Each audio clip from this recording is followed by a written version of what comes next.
Hey there, everybody, and welcome back to Utility Sports. Today, we're going to be doing another 2021 NBA mock draft here. Remember, we're getting into this a little bit earlier than we did last year. So if you aren't subscribed, make sure you are, because you're going to want to be around as we go through this draft process.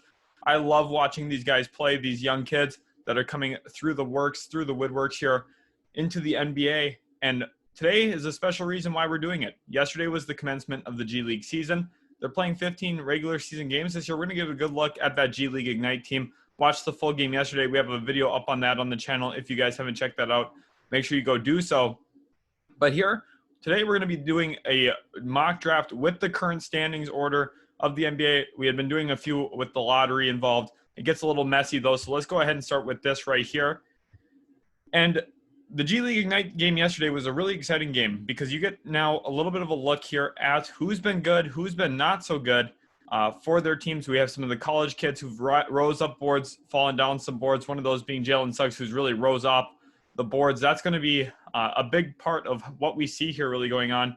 And you see here's the draft order. The Wolves at 1, the Pistons at 2, the Wizards at 3, the Magic at 4, Cavs at 5, Thunder at 6, Bulls at 7, Thunder at 8, Knicks at 9. The Rockets pick is at 10. This will convey to the Thunder. They're at 10. 11 to the Pelicans. 12 is the Knicks via Dallas, 13 is the Memphis Grizzlies, and 14 is the Sacramento Kings. So let's jump into it here. And we're looking at the Minnesota Timberwolves now. And there is really a wide range of ways that they could go about this first overall pick if they actually get it. They have been very, very bad this season. I believe they're 6-19, haven't gotten any momentum. Karl-Anthony Towns has missed so much time. Just came back yesterday against the Clippers. That's a good starting point for them. But they've dug themselves a serious hole in the Western Conference. I believe they're 5 games back of even the 14 seed. I don't really see a way that they are in contention for the playoffs anymore at this point. It's just been a tough start of the year for the Minnesota Timberwolves.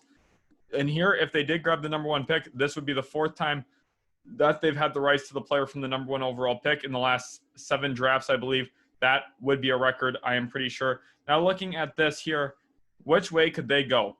Cade Cunningham, he is my top player on the board in this, but Jonathan Kuminga, he's a guy who's really going to be rising. He's going to be a late riser, played so phenomenally for G League Ignite yesterday. He is my number 2 player in the class.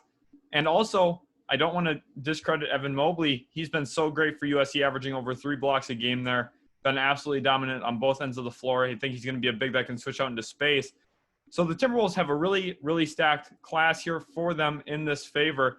And which way would they go?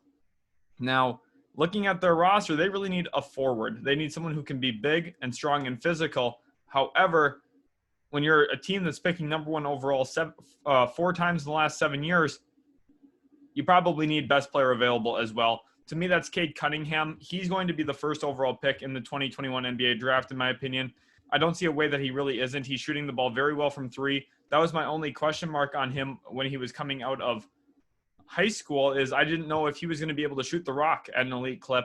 He's been doing that for Oklahoma State. He's been a big reason for their success. They just aren't the same team when he's not on the floor. He elevates the play of his teammates. Coach puts the ball in his hands, and he's performing there at Oklahoma State. I think he's going to be the first overall pick, regardless of who gets the first pick, more than likely, unless a team like maybe Charlotte somehow lucked into it in the lottery. But right now, they're not even in the lottery. They are a playoff team out east at the moment. Now here, at pick 2, this is an interesting position as well for the Detroit Pistons. To me, it would be between Evan Mobley and Jonathan Kuminga. Like I mentioned, Kuminga, he's that forward. He kind of fits what they need, but at the same time, they do have Jeremy Grant. They grabbed Sekou Doumbouya. Now, I'm not suggesting that Doumbouya should limit you grabbing Jonathan Kuminga if you believe he's the best player on the floor, but they've spent some first-round picks in those areas.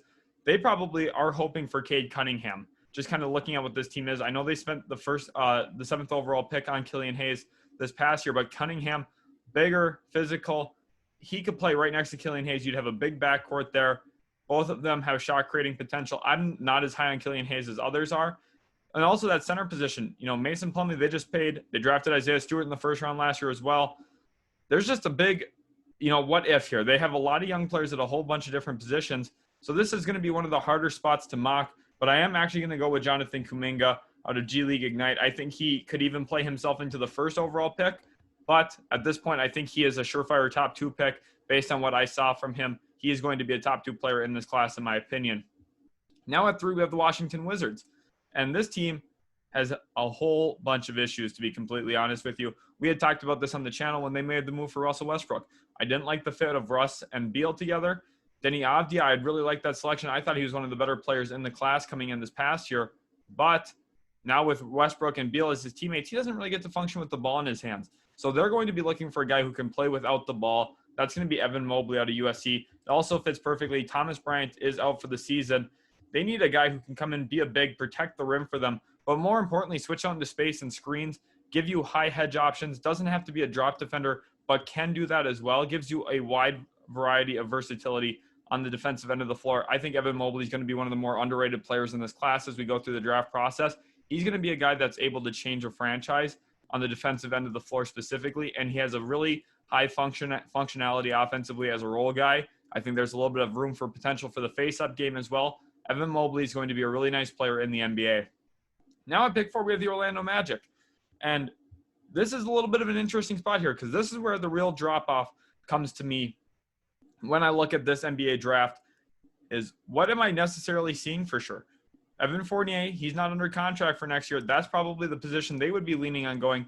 Vucevic under contract. Aaron Gordon, I don't know what his future looks like there. Maybe they're looking at that power forward spot as well. But for me, this is obvious. I'm going to go with Jalen Suggs out of Gonzaga. Started the year incredibly hot, cooled off a little bit, but he's played himself into a top 5 pick, in my opinion. He goes here, number 4 overall to the Orlando Magic at a position of need because Evan Fournier will not be back next season more than likely. Now the Cleveland Cavaliers at 5. This team started out very well as well, kind of cooled off again a little bit, and this is a real interesting spot. They have their backcourt there with Sexland being Colin Sexton and Darius Garland. Also, Andre Drummond, he's going to be a free agent. He's probably not coming back. That's why they made the move for Jarrett Allen. I think that was a really good move for them. Now, they spent their first round pick last year on Isaac Okoro. That power forward spot, I'm not sure what they feel about that. However, I don't know which way they really want to go here. Power forward is one of those positions in this class where I'm not necessarily sold on a specific guy.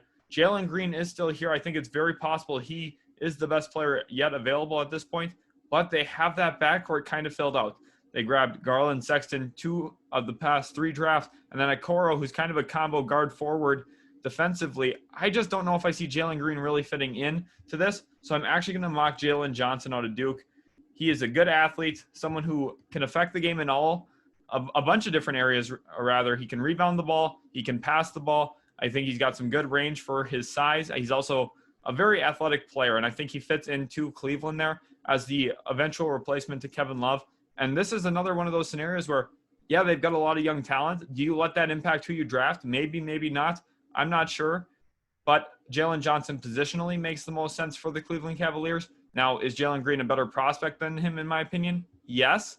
But I see that hard to really sell on which way a team will go on draft night, grabbing their 4th guard in the last 4 years. I just don't really see that. Now at pick 6, we have the Oklahoma City Thunder, a team that many thought would be vying for the number 1 pick. Before the season, I had been very vocal that I thought the Thunder were better than people were saying. Shai Gilgeous-Alexander is an absolute bucket. They obviously moved on from Steven Adams, but Al Horford is there. They've got some nice players as well. Mike Muscala, guys who are NBA-level players. George Hill, he's injured now. Lou Dortz played very well, had a nice stop on LeBron James last night. I'm sure you guys all saw that over social media. But now here at 6, it's going to be about upside here with the Oklahoma City Thunder. They would go ahead and grab Jalen Green at pick 6. There's no way that they pass on him there. I know that Shai Gilgeous is technically a shooting guard, but he's more of a combo guard.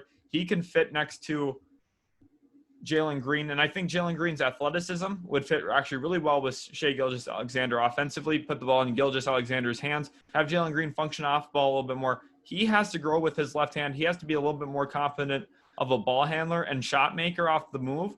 But I think in Oklahoma City, they would have the patience for him to develop into that. And I think that's a really good situation for them, especially since they have 3 top 10 picks in this class. At pick 7 now, where could I see the Chicago Bulls going? They grabbed Patrick Williams last year. Zach LaVine, I don't know. He's been playing very well there. I would find it hard to see them moving on from him. But again, they're kind of have their wheels spurning. They don't have guys that are going to really change the outlook of this franchise unless they make a couple moves. And I just don't really know how they get there. To me right now, I'm looking at it, and I think that they need a little bit more forward help and a little bit more backcourt help. I don't think that they need to address the center. I like Wendell Carter and Daniel Gafford quite a bit. So for me, I'm looking at one of two ways. Okay, I'm either looking at Zaire Williams here, someone who has a lot of potential to impact the game in a variety of ways. He could be a triple-double machine at that power forward position. Or I'm going to be looking at Greg Brown III, who is an extreme athlete, someone who has high-end potential in this class, could really develop into a star. But I think for the current outlook of this roster, I will opt to go Zaire Williams here. I think he is the safer pick. I think he's going to be a guy who can come in, give you a lot of different things, give you a lot of different versatility, and I really like that here in Chicago. Now at pick 8, I'm looking again at the Oklahoma City Thunder, and which way do I really want to take this franchise? Grab Jalen Green previously. He comes in, he slots into that backcourt. Now it's got to be about grabbing some front court players, but like I mentioned, this front court class is not super stacked. I don't know if there's any guys that I'm specifically crazy about grabbing that is a center here at this point. Corey Kispert, he's a shooter. He could come in. Moses Moody, a really good shooter. But again, that backcourt is kind of filled out a little bit more. I don't know if I really see a pathway to wanting to grab one of those guys at that point. This is one of the harder spots to really mock. So I think I am going to go Greg Brown. I think he's capable of playing the 4 in the NBA. Extreme athlete. Sam Presti has a long history of drafting athletes. Hamidou Diallo, Terrence Ferguson, 2 of the most recent ones that he has done that with. He likes grabbing athletes. Greg Brown III out of Texas is an extreme athlete. He can come in, be that guy. I think he could slot into that front court for them and gives them a nice little rim runner option, someone who can catch lobs and has shown some ability to take guys off the dribble in college for Texas. He's been a big part of their success this year for the Longhorns. And he stays now in Oklahoma City as their second selection in the top 8 picks. At pick number 9, we have the New York Knicks. And this team just made a move for Derrick Rose. I didn't know if that was the right move for them. Sure, they didn't pay a lot. But at the same point, does Derrick Rose really elevate this team? Or are they still going to be a lottery team and just send assets out the door for not much profit? You know, maybe a little bit of mentorship for Emmanuel Quickley. But I'm not really sure about that quite yet. One guy that I really like in this class is Giddey, Josh Giddey. I don't know if he's – okay, they do not have him on here yet again. They've had this issue multiple times. So we won't actually mock him here, but that is who I would be looking at. I'm actually going to go then with Daishen Nix instead out of G League Ignite. He played very, very phenomenally in the debut game. Showed real NBA guard skills, can manipulate the pick and roll, can see both sides of the floor simultaneously, comfortable one-hand passing with his left and right hand into the shooter pocket. He's going to come into the NBA, be a legit point guard, someone who can really distribute the rock. I really like that fit here in New York. I think him and Emmanuel Quickley could play together in the backcourt as well. RJ Barrett maybe kick over to small forward in those lineups. I think that would be the direction I would take the New York Knicks if I was running them. Now at pick 10, we have the Houston Rockets here, but remember this pick also does belong to the Oklahoma City Thunder via trade. They do have that right for this move. And now this is the danger here with the Houston Rockets having moved on from James Harden is this pick could end up higher. This pick could translate to a pretty good pick for the Oklahoma City Thunder. It is top 4 protected though, so if the Rockets really do fully bottom out or luck into the lottery, this pick would stay in Houston. But right now, if I am the Oklahoma City Thunder looking at this selection, I'm going to have to go and grab Scottie Barnes out of Florida State, a physical wing, someone who can bring some defensive presence, and it's going to be all about improving my wings and improving my front court there at Oklahoma City. I know Shai Gilgeous-Alexander is a stud moving forward. It's all about surrounding him with the right pieces, right players, and getting some guys who have high-end potential on both ends of the floor. I think Scottie Barnes is one of those guys. At pick number 11, we have the New Orleans Pelicans, a team with quite a few rumors circling the team, one being around Lonzo Ball, the other being around Eric Bledsoe. You know, they had made a move for Steven Adams. I wasn't sure if I really loved that deal for them. Their offensive fit is a little weird. They need to go out and grab some floor spacing, especially since J.J. Redick is not under contract for next season. And there is one really easy way to do that. That's grabbing Corey Kispert out of Gonzaga. This guy's a 40% career three-point percentage guy at Gonzaga. Has played for 4 seasons. He is a true senior there. And I know that, you know, maybe you don't fall in love with grabbing a senior at the 11th pick. The potential is not necessarily that high, but they go grab Kispert here. I like that for them. They need to add shooting. They need to add floor spacing, and he's the perfect fit for the New Orleans Pelicans. At 12 now, we have the New Orleans Pelicans again, who grabbed Davion Mitchell. And now they're going to have to look to build around that. There's a few different ways that they could look to go. I know BJ Boston's here. I just don't really see him as a top 12 pick in this class anymore. He has struggled so mightily for the Kentucky Wildcats this year. I just don't really look at him in that light anymore. A guy that jumps out to me here, maybe Scottie Lewis. He's an option for real. I like him quite a bit actually here. Another guy I kind of like is Moses Moody. Let's see if we can look into the front court a little bit. Let's look at some forwards here specifically. Isaiah Todd, he didn't play super great in the G League Ignite game. He didn't really leave a big fingerprint on the game. However, I think that it's very possible he could grow into a player that does do that. However, I don't see that pick being here. Now, at this point, I do think that they're going to look for more of a traditional wing, the small forward position. And I honestly think that they would go I have a hard time doing that because I really like Moses Moody and what he brings as a shooter. Actually, I'm gonna go in a little bit of a different direction. Let's see if we can find him here. Ayo Dosunmu is who I'm looking for. They don't have like a search really. Okay, well, interesting. Okay, well, that's fine then. We are gonna go with James Bouknight instead out of Connecticut, out of UConn. He's had a very good season. He is injured at the moment. I'm aware of that. However, he fits right in as that combo wing, can play the 2, can play the 3, has good size to him, can really pass the ball actually at that position. I think the Knicks are going to get a lot better in that area if they grab Knicks and now grab James Bouknight as well. And you're going to look at a much improved New York Knicks team going into next season. At pick 13, we have the Memphis Grizzlies, a team with high expectations coming in. Haven't quite met those expectations quite yet, but Ja Morant showing that he is a legit superstar type player. I've been very high on him when he came out of his class. I thought he was actually the best player in his class over Zion Williamson. Some of you might find that crazy to believe, but that is what I had felt coming in. I thought his ability with the ball in his hands would be unmatched, and so far I think it has been. I think he's been the best player so far from his rookie class. And looking around here at what the Memphis Grizzlies could really look to add, they added some forwards last year, especially Desmond Bane and Xavier Tillman, 2 of the bigger names that they brought in. Got some physicality on that team, some defensive presence. I think now at this point, they're going to look to get another shooter on the floor, and that's where I'm going to go Moses Moody out of Arkansas. He can stretch the floor. Arkansas is starting to be known for a team developing a lot of shooters. Did so last year with Isaiah Joe. He's playing for the Philadelphia 76ers. Moses Moody now comes out of there and plays for the Memphis Grizzlies now in this mock draft. Let me know how you guys feel about that fit in Memphis. I think that adding some shooting to that backcourt would be very beneficial for Ja Morant's game. Now the final pick of the lottery here is the Sacramento Kings, a team that I don't really have a good feel on which way they would go. New management there. Historically, they've been botching it, but Tyrese Haliburton, looking like a top 3 rookie from that class at this point, has played so phenomenally for the Sacramento Kings. And you would think maybe they're looking for the front court, but there's a few different ways I could see them going here. I could see them going best player available, which to them might actually be BJ Boston, or we could see Josh Giddey go here as well. He is playing for the NBL. He is playing extremely well over there, and that's actually who I'm going to go with here. Now, the issue that I mentioned earlier is he is not actually on this website quite yet. I don't know why they have him. So I'm going to put Allison here, but this is actually Josh Giddey, okay, from the NBL. Okay, guys, that's who is really going 14th overall here. I've been higher on him than most other people, and he will go 14th to the Sacramento Kings. This has been our NBA mock draft here.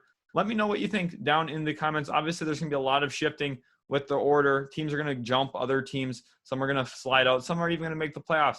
This pick right here from the Mavericks very well could be a playoff pick. This pick right here for the Grizzlies could be a playoff team. We're going to see a little bit of a jump around. This Rockets one's a really big one to watch as well. That belongs to the Oklahoma City Thunder. And there's just a lot of different options here now. 4 teams in this NBA draft. I'm very excited as the process goes on, to continue to monitor these guys, see how they're coming along in their development. And this is the best place for you guys to be. Make sure you are subscribed so you don't miss out any more of our NBA content, and we'll catch you in the next video.